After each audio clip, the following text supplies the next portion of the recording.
because today we're going to go vertical. Peace and abundance always. Hey, everybody. My name is Peter Abundant, aka Dr. Abundant.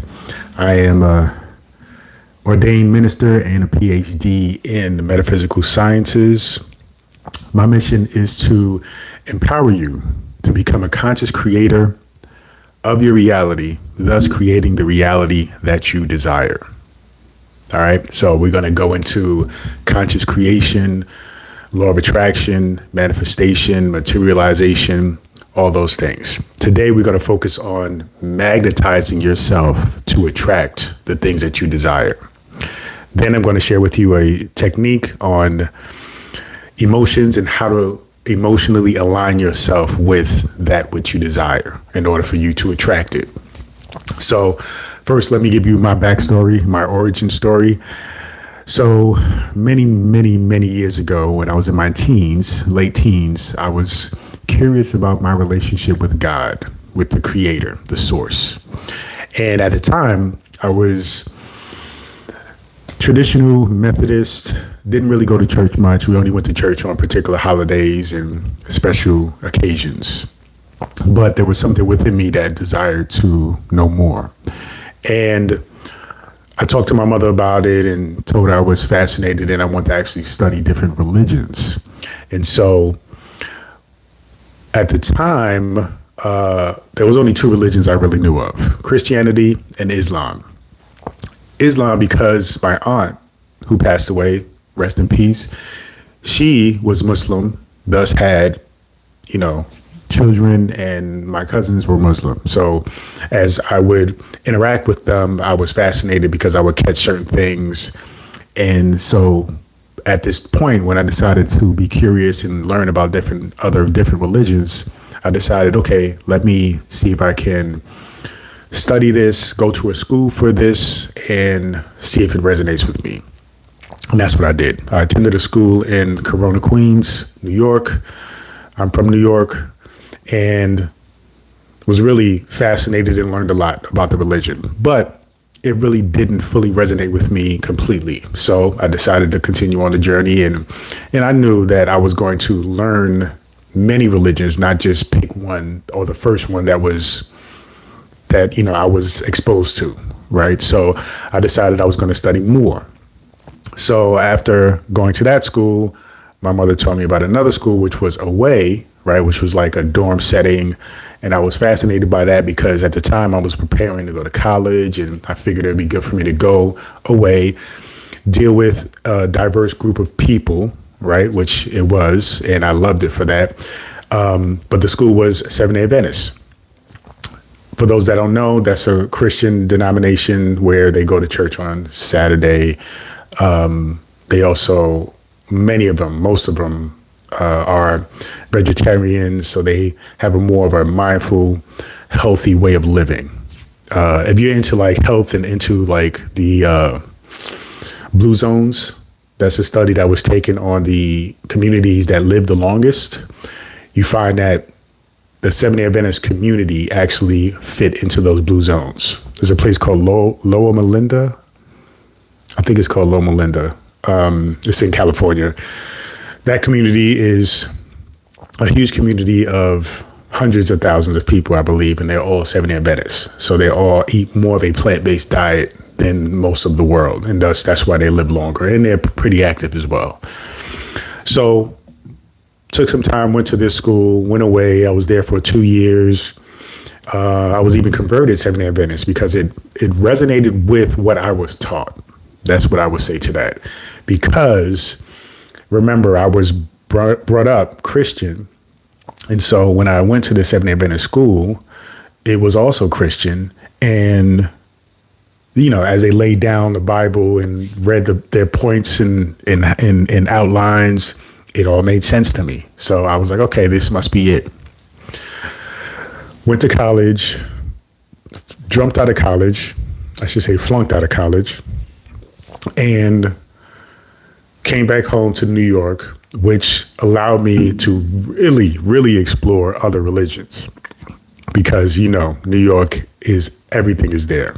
Every idea, every concept, every philosophy, all of it is there. This is why I love New York so much.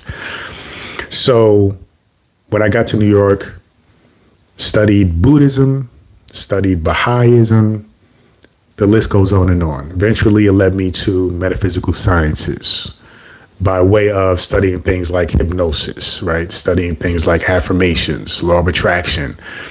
Ultimately, led me to metaphysical sciences.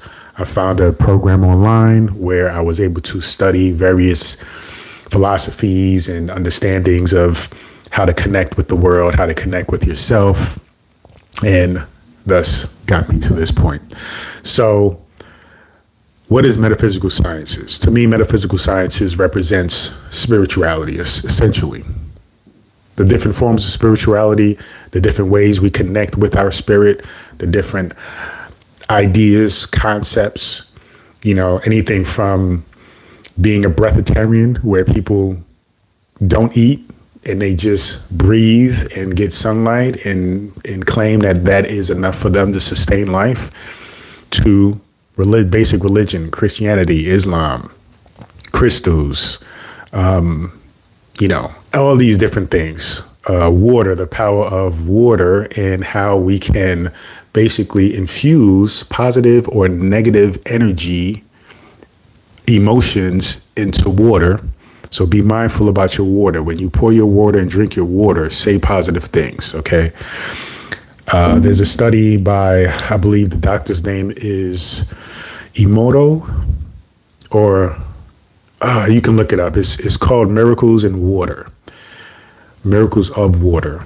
And this Japanese doctor, he discovered that when you take water and you either say something positive or negative, either put tape on it with a positive or negative word, or play music, right? Either music that is harmonizing and relaxing or crazy, chaotic music, it is going to affect this water, right? The things that are positive are going to create. When he put this water in the freezer and looked under a microscope, he discovered that when you put positive thoughts, energy, frequency, emotions into the water, that the water looks like beautiful crystals, snowflakes.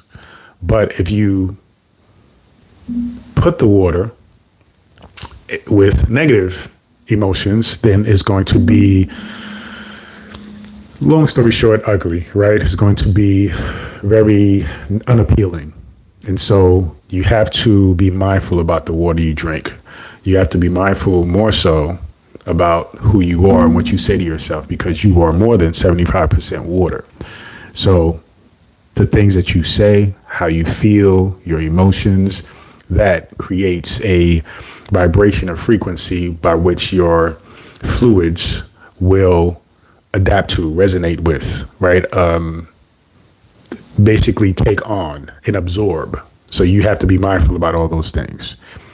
Most of us are not mindful about that. And this is what I talk about: conscious creation versus unconscious creation. Most of us are unconsciously creating our reality. We're unconsciously walking through life, not realizing all the tools we have accessible that we are using, essentially abusing. Yes, we can't say abuse if we're not aware of it, right? But we have all the tools to essentially create any reality that we want. And the problem is, when we're not aligned with that truth, if we don't understand that, those tools end up causing more destruction, right? They cause you harm. And so my mission is to help and support people in gaining some insight and understanding that simply your words are extremely powerful, right? Your emotions are extremely powerful. Your emotions are probably the most powerful thing. And I'm going to get into that as we talk more about magnifying yourself. Your thoughts. Some people understand, most people understand your thoughts are powerful. But we don't practice, a lot of us do not practice being mindful about our thoughts. We get into this mindset of this word I hate using, which is called being realistic, right? And what that is us accepting other people's realities as our own, taking what they say and what they believe and absorbing it as our own. We may want to do something, achieve something. We may have a desire, a passion, a curiosity. And because we have not achieved it before, we assume that it's not realistic, right? Because somebody else says so. Maybe they tried to achieve it and they couldn't, right? Or maybe they didn't try to achieve it, but yet we put their opinion on a pedestal of feeling like, oh, they know better, so we should accept whatever they tell us. Furthest thing from the truth, okay? We want to be on a journey of not settling and just doing the mundane thing. You want to be in a journey of continuing to push your quote unquote limitations, push the boundaries of what you have done, because that is the journey of life, because that is the journey of coming into the self-realization as to who you are. You cannot let the idea of something not being achieved before stop you from achieving it. Okay? You have to keep pushing forward. This is what this life is about. There's many layers of why we are here, but ultimately pushing the boundaries of what quote unquote is possible or realistic is part of the point, because you're not here to just simply live in the realm of what's been done before.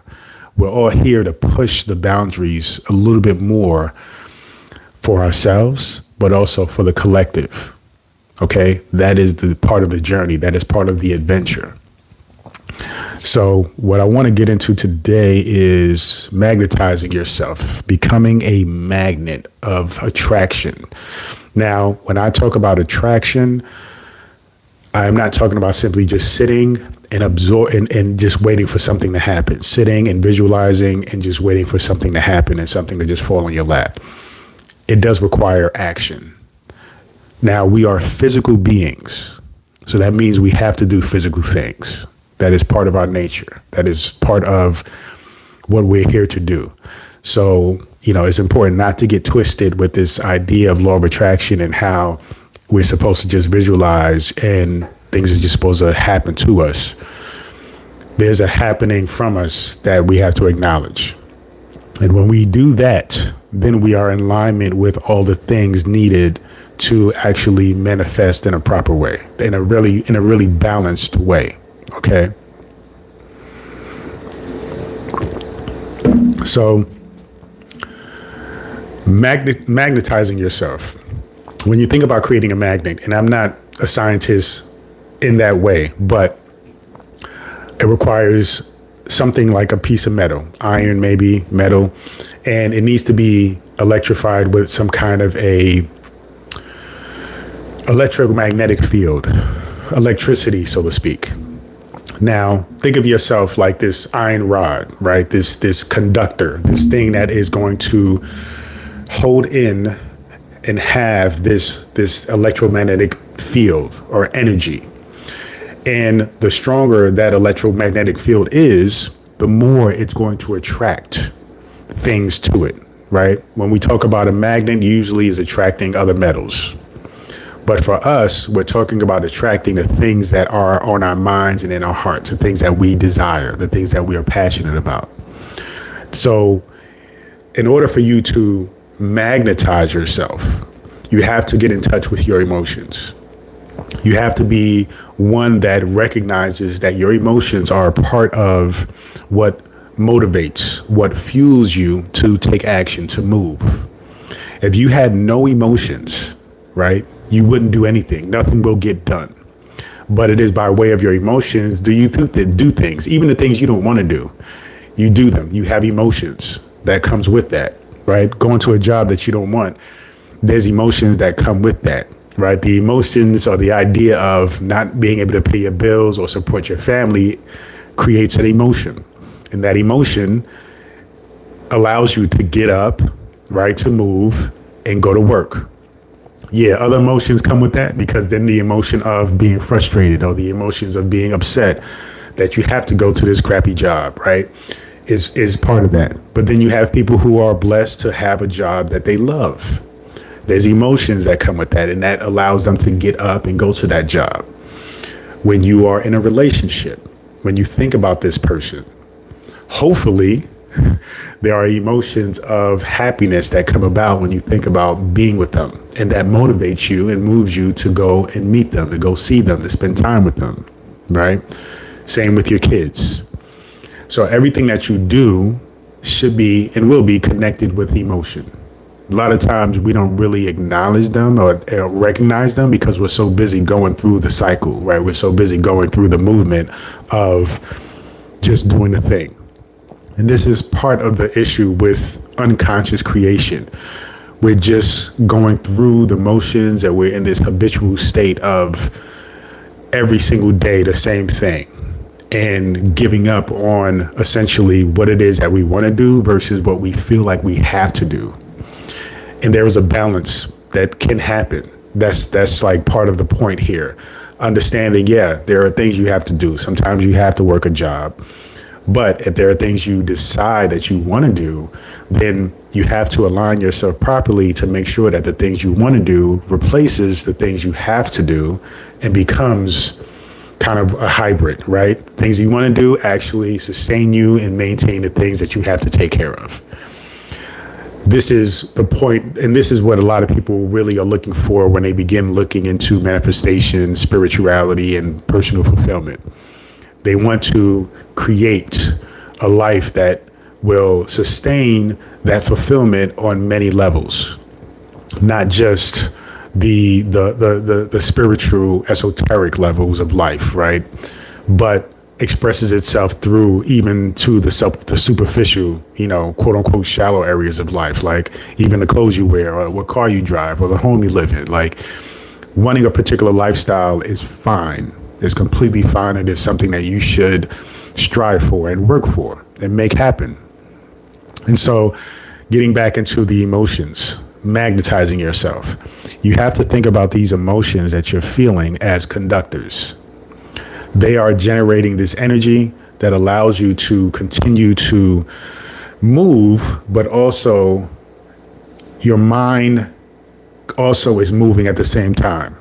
So when you are looking at how you feel about a particular thing, use how you feel about it to create some kind of result, solution, or practice.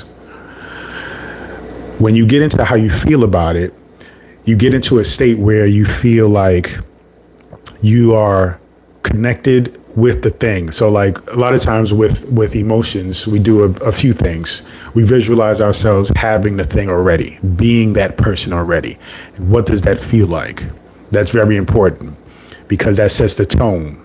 But then you have to get into, okay, what do I need to do to get to that point, right? So there's a lot of going back and forth and thinking about time differently. And that's something I've been talking about a lot lately, is this concept of time can get very confusing because, yes, I'm visualizing myself having the thing already, but I'm still here.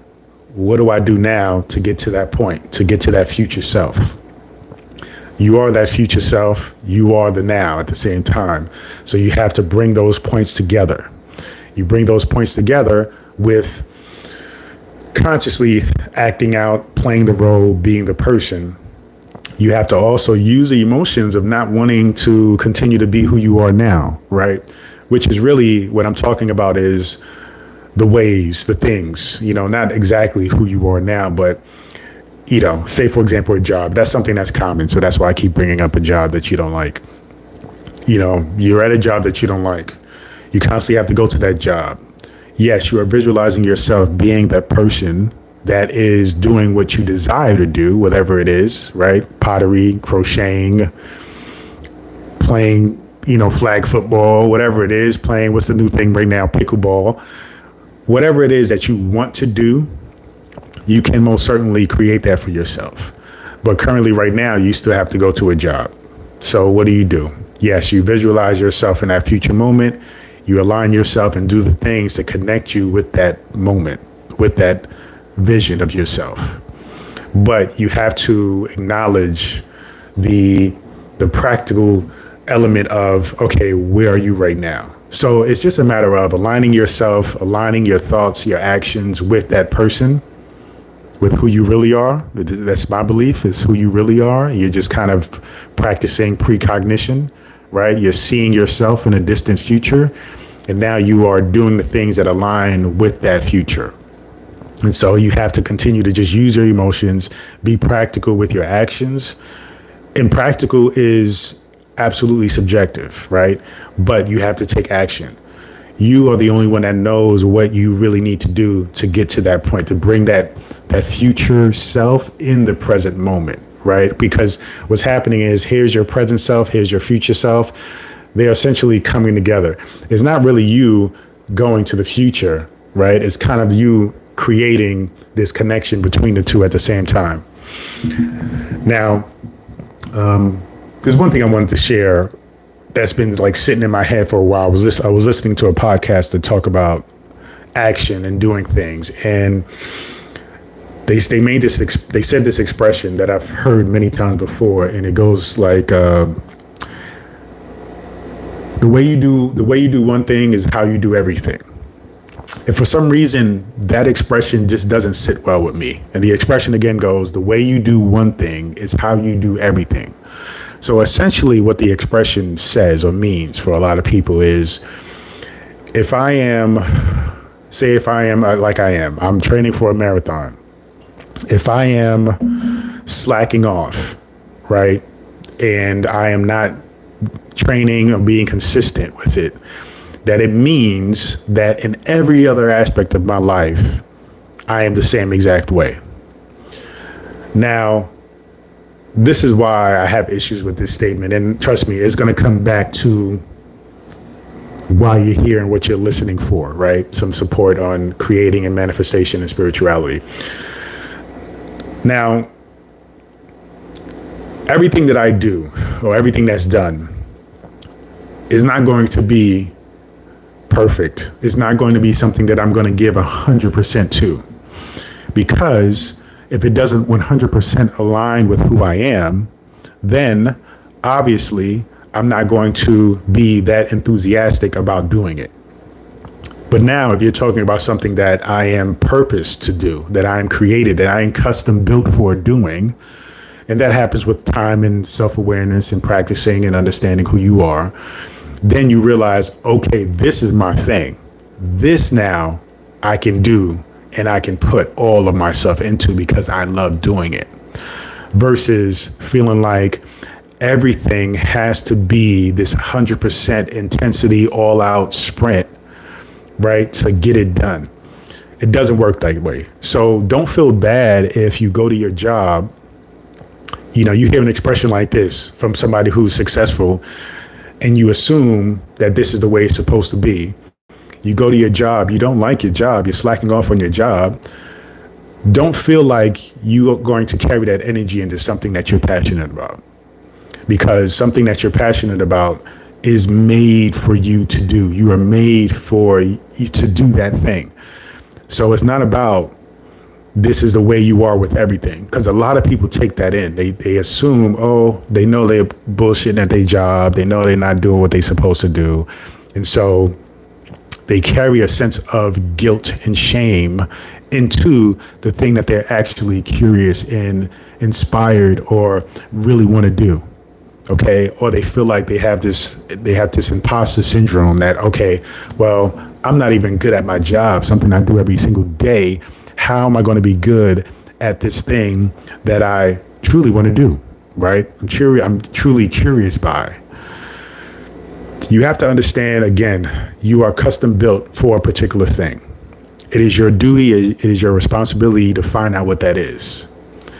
You find out what that is by looking at the things that you're curious about and you want to try. You find out what that is by doing it multiple times and asking yourself, can I do this? Do I want to do this all the time? Do I feel like this is work, or do I feel like this is play? Okay. It can be a combination of both. Some people like to work. Some people like to play. Some people like to have a sense of doing both.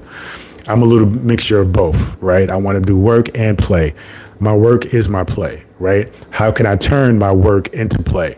So it needs to be a balance of both for me. Some people just like to work. They like to just get things done and feel like, okay, this is done. I accomplished it. I can move on. Some people simply just want to play, right? So you have to figure out what works best for you. But do not assume that when you do something that everything needs to be the same. It doesn't need to be the same. Now, when you get into taking that expression and when you get into deciding what you want to do, because then there's another level of going from what we feel like we have to do because we're responsible people, responsible adults, responsible parents. So we're doing what we feel we have to do. Then there's another level of I'm not doing a damn thing if I don't want to do it, right? This is what I want to do with my life. Life is short. This is what I'm going to do. Yes, you acknowledge you have responsibilities, but there's a faith that comes into play when you realize, you know what? The world, the universe is for me. I don't have to compromise myself. I can provide for my family. I can, be in a loving relationship and do the things that I love doing. Right? That is the next level. That is what we're all looking to achieve. Now, even in that level, in the beginning, there may come struggles and you may be being tested or, things of that nature. But ultimately, that's what you strive for. And getting to that point of, I got this, like everything is okay. I'm not compromising and I'm not doing anything I don't want to do. So when you recognize that part and you make a clear decision about what you are doing in life and you are making that decision based on really not compromising and saying, well, everything that I do because I want to do, then I feel like that expression of how you do one thing is how you do everything applies, because now you are actively deciding and being in alignment with everything that you are doing, right? You are like purposely saying to yourself, no, this is what I want to do. This is what I want to do. This is what I want to do. So now that you've decided that everything is something you want to do, then yes, when you are committed, when you have decided to do it, then when you can apply that intensity of putting all you got into it. Now, putting all you got into it can be tricky because now you have to get into being consistent, being what I like to say sustainable, right? You want to be sustainable. We're all different. So what I do every single day, somebody else couldn't do every single day. There are other people that are doing things every single day that I'm not there yet to do, right? Or no, I want to do it, right? It all depends on what it is. But when we're talking about things that we want, we have to be clear that doing it implies that we have to be mindful about the input, right? The input that we're putting into it, right? We have to, because we all want the output. We all want the result, but we have to be mindful about who you are and the kind of input that you can put into it consistently in order to create that output, right? What kind of, how much cause can you put into that? How much action can you put into that? How much of an investment can you put into that every day? And then how long can you do that before you get the result? All right. And then repeat that. So be mindful about being sustainable in your actions. For me, there are times when I can go all out and just kind of like go hard for a weekend or a week, particularly as on projects that I can complete, right? But then if I'm doing an ongoing kind of a marathon sprint of, all right, I need to do this indefinitely. I need to do this continuously every single day. Then I have to be really mindful about that, because if I go too much, right, if I am too intense, I'm going to burn out. I'm going to get tired, right? If you're into fitness, you have to be mindful about your training. You can't just come out and go to the gym. You're just starting to get into fitness. You can't just go to the gym and just be in the gym for 3 hours lifting weights. You can't go run 10 miles for the first time without ever really running. Now, you can do it, but what's going to happen is your body is not used to it. Your body's not acclimated yet. So it is going to cause a lot of suffering and pain, soreness, injuries, things of that nature. And that's going to stop you from continuing the journey. So you have to be mindful about all that. Now, getting into the emotions part again, you must align your positive emotions with creating a positive outcome. Now, you can use the negative emotions to fuel you to get things going, to get things started, right? I always say that in order to make change, sometimes we need to use that negative energy, anger, say, to just get upset, get pissed off, get frustrated, and just make this breakthrough of a change. When you do that, that is great. And that's why the word breakthrough is so apparent, right? But you have to recognize that you cannot maintain that level of anger as you're doing something, especially if you're doing something you want to do, which is the point. You should be making a breakthrough, using anger to be willing or frustrated with the current situation, understanding that that's not who you are. So when you step out, in order to step out, you feel this burst of frustration and anger and energy that allows you to break through that wall and then go to the other side of now doing what you want to do. But at this point, when you break through that wall, you have to transform those emotions from the negative, from the anger, into something positive, something pleasurable, right? Happiness, joy, excitement, because now you're on the other side of that wall. And when you're on the other side of that wall that you broke through, recognize that it's another nature. It's your other nature that is on that side that needs to be cultivated. You have to recognize that now you have to be at a space where you're in the positive emotions, experiencing and expressing the positive emotions, because that is going to be sustainable. Okay. That is where you want to be. We do not want to be in a constant state of anger, frustration, and being pissed off. That is not sustainable. This is why people who are often stressed out, they're feeling anxious, depressed, they often die early, because that is not how we're built. Okay. So we have to recognize that and get into those positive emotions to maintain the positive state of what it is that you desire.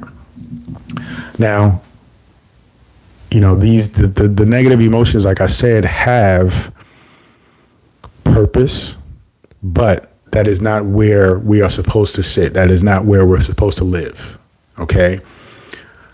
So keep in mind that when you are in a state of having these negative emotions, of course, they're going to produce the negative outcome. They're going to produce negativity. They're going to produce more discomfort, more pain, more suffering.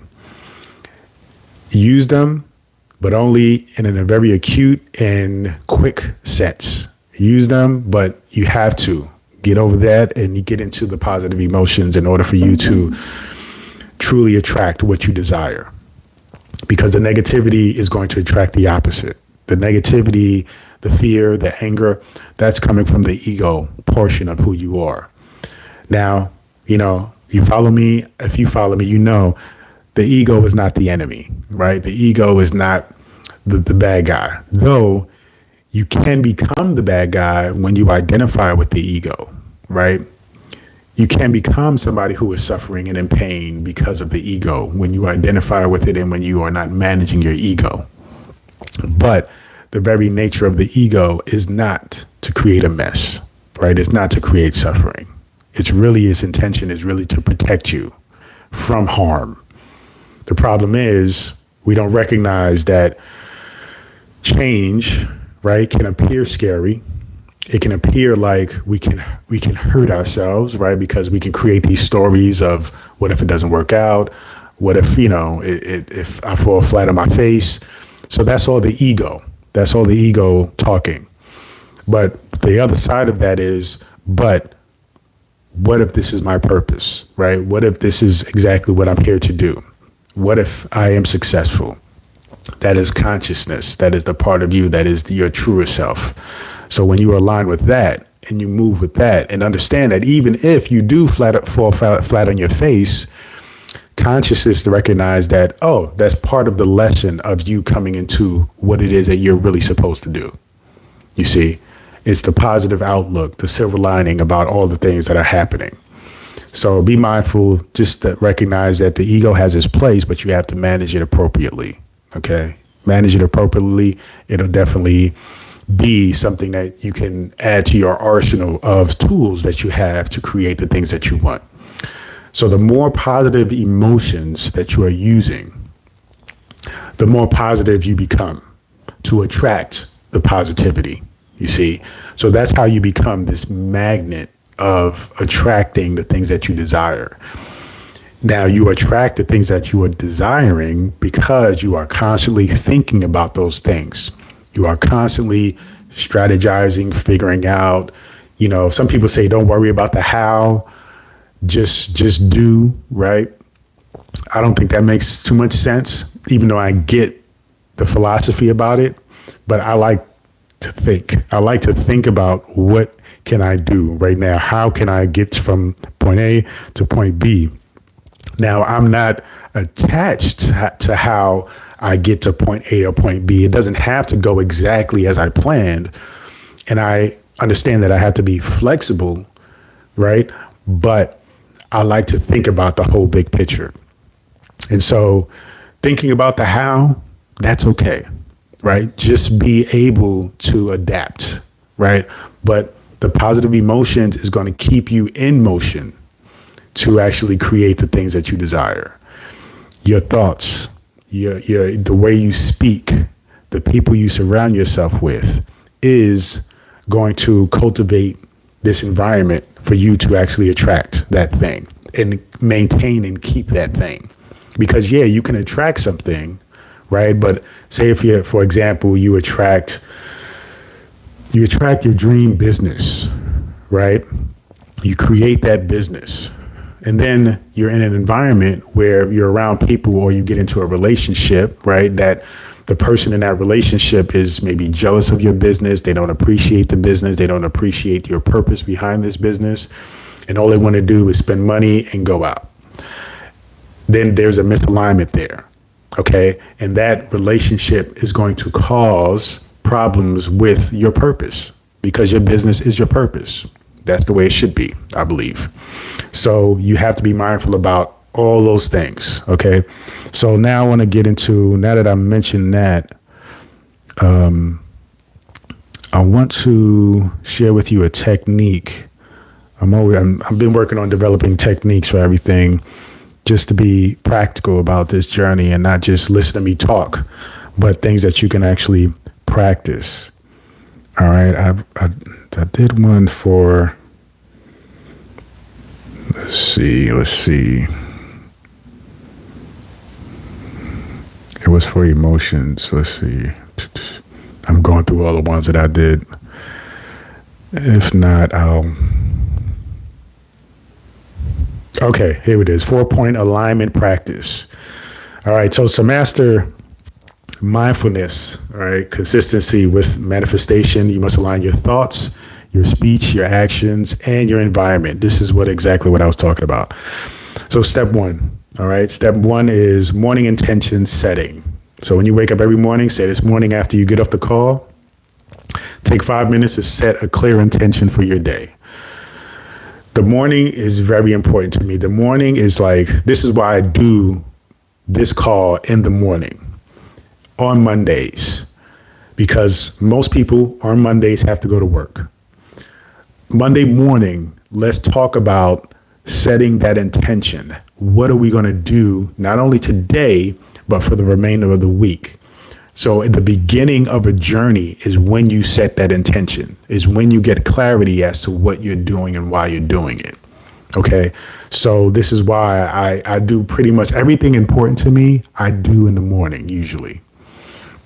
First thing I do when I wake up, because I'm energized, I got the right mindset, I got all the energy from sleeping, and I'm ready to go. And so I put it into the things that are important to me first. Everything else, it just happens later on in the day, and I can just chill for the rest of the day or even prep for the next day. So the first thing in the morning, set your intentions for the day. All right. Focus on what you want to manifest and align your thoughts with this intention. All right. Visualize your goal clearly and positively. Step 2, conscious speech. Conscious speech. Now, this takes really being mindful. It takes patience and it takes work. Throughout the day, pay attention to your words, right? Before you speak, this is the thing. Before you speak, you pause and ensure your speech aligns with your intention. Practice positive affirmations silently or aloud to reinforce your alignment. So the speech part is the part that is the most work, even for somebody like me. When I'm around people who know, who are in touch or in alignment with metaphysics and manifestation and the power of speech, it's very important that this is why your circle of friends is very important, because they help you to stay on task, stay on track. When you say certain things like, well, I'm trying to, well, I don't know if I can do that. Well, I don't think I'm that good. Those are words that are pulling energy away from you. Now, though, you may be acknowledging that, okay, you don't have a particular skill set, but you should also be focusing on the fact that you're not stuck at that level of skill when it comes to that particular thing. So instead of saying I'm trying to, say I'm working on, right? I am creating. I am materializing this. That way you are in the positive, but still acknowledging that there's work that needs to be done. Okay. Trying is just a word that really sucks energy away from you and away from the person speaking it. So be mindful about that. But this practice takes you really thinking about what you're saying instead of just saying, right? And just talking. Really take a minute to think about what you say. You may observe when I make my videos or even now as I'm speaking, sometimes there's a quick delay because I am being mindful, consciously mindful about the words that I'm using and how I'm arranging my words. That's not just because I want to sound good. That's because I know the power of my words, not just for you, but for me, right? I was saying that last week or the week before, I met somebody who brought something really simple but profound to my attention. You hear yourself speaking or speak more than anybody else. So when we talk about the power of listening to negative music or watching, the news all day, and how those words is constantly going inside your subconscious and programming your mind, really the thing that is doing that the most is your own speech, how you talk. So when you talk, you're not just talking to those people that you're talking to. You're really talking to yourself more than anybody else. Okay. So the power of your words and how you speak affects you more than it affects other people. So be mindful about your speech. Take a second. If it's just one sentence at a time, that's what you do. Okay. So when you're mindful about this practice, it's going to take time. People are going to say, well, you're not talking as much as you used to. Well, that's because now I'm being more conscious about my speech than before, than when I used to. Okay. So the speech part, that's extremely important. That's probably one of my favorite things to tell people is be mindful about your speech.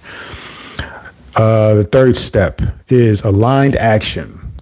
Aligned action. I'm a big advocate of action. Okay. Again, we are physical beings. We must take physical action in order to manifest what it is that you want. This says, take at least one deliberate action each day that supports your manifestation goals. This action should be small but consistent, whether it's writing, making a call, planning your next step. Every single day, something.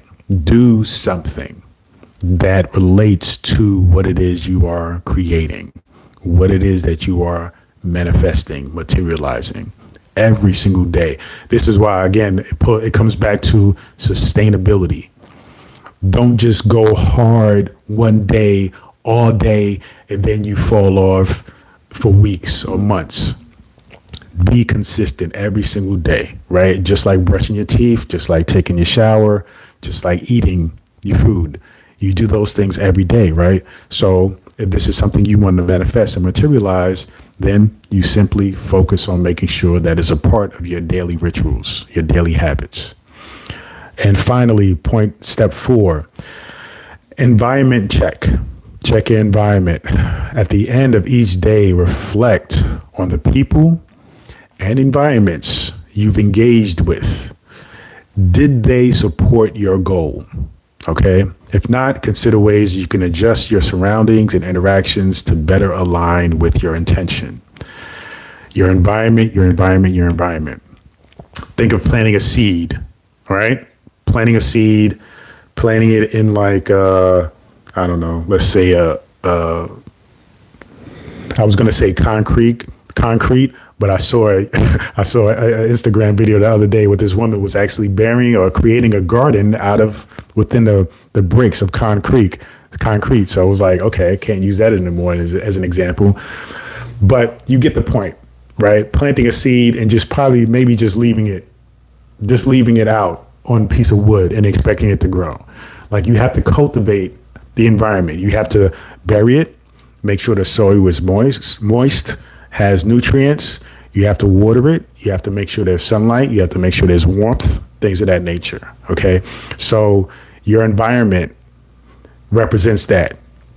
The seed represents the things that you desire, right? So you have to be mindful about your environment, the people you're around. Now, sometimes you have to make adjustments and distance yourself from various people.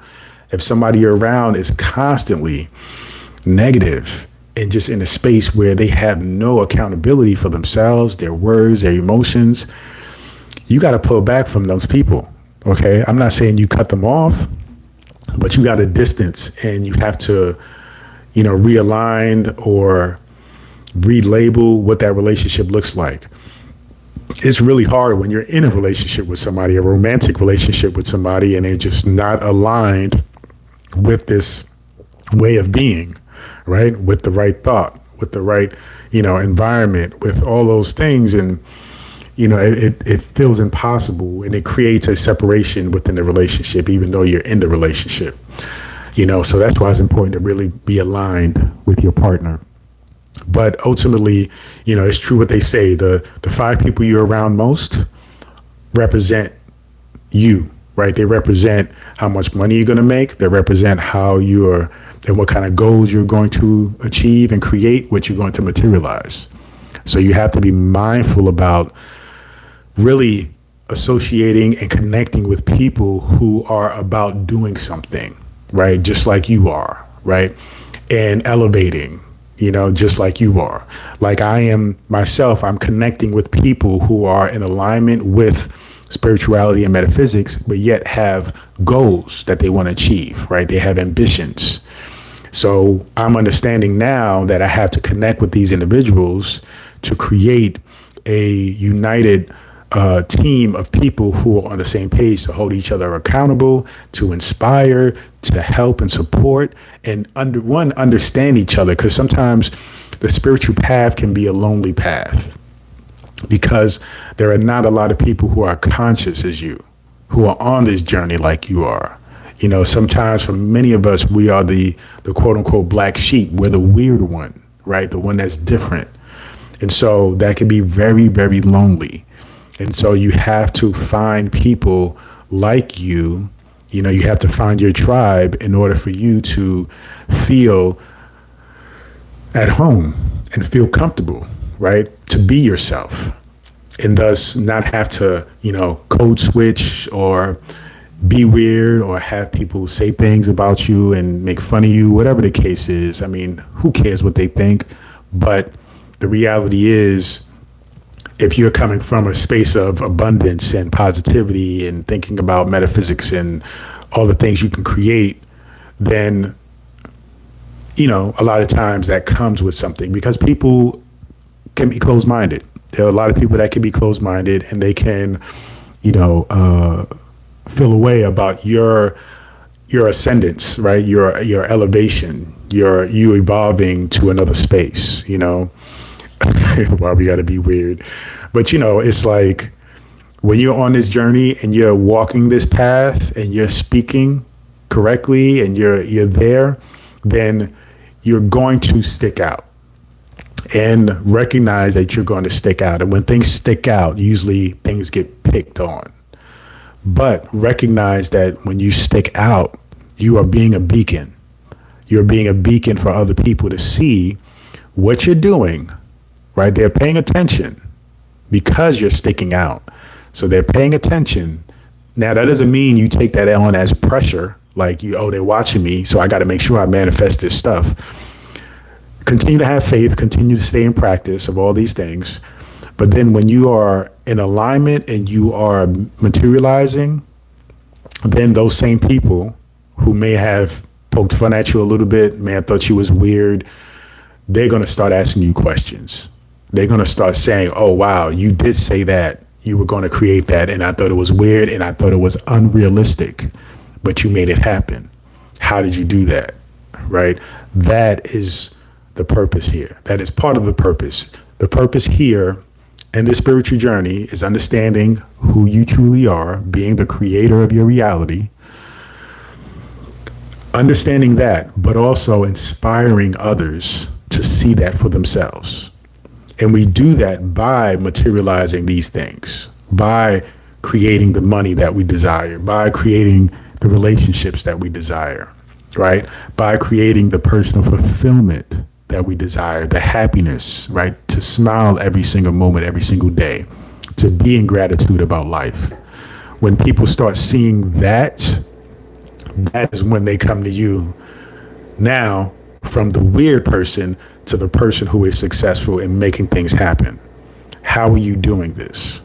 Okay, if you can do it, then maybe I can do it as well. Can you show me? This is the point. Your evolution and your coming into the self-realization of yourself is not only about you. Remember, we are all one.